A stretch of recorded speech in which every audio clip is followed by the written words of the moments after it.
اهلا وسهلا، مرحبا بكم فيديو جديد، وصفه جديده. اليوم غنشارك معكم الوصفه لعلاج الكحه، وكتعالج حتى الزكوم اولا الزكام، وكتعالج بزاف ديال المشاكل اللي كنعانيو منهم في هذه الفتره ديال البرد.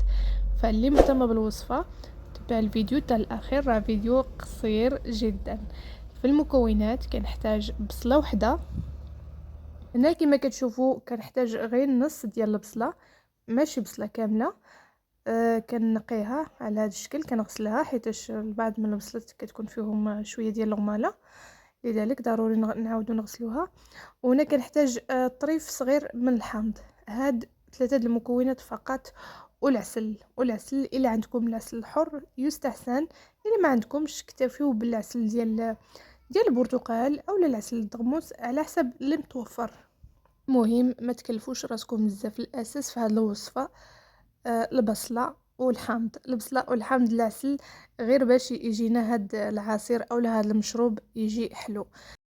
بالنسبه لهذا المشروب او هذه الوصفه لا تقدر بثمن. صراحه واحد المشروب اللي رائع جدا، كيعالج الحساسيه وكيعالج الكحه وكيعالج الروح وكيعالج بزاف ديال المشاكل اللي كنعانيو منها وما جايبينش ليها الاخبار.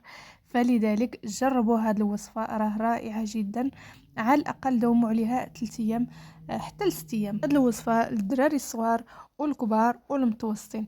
غير هو الدراري الصغار ما غيقدروش يشربوا هذه الوصفه، حيتاش راكم عارفين المذاق ديال البصله كيفاش داير، ما غيقدروش يشربوها.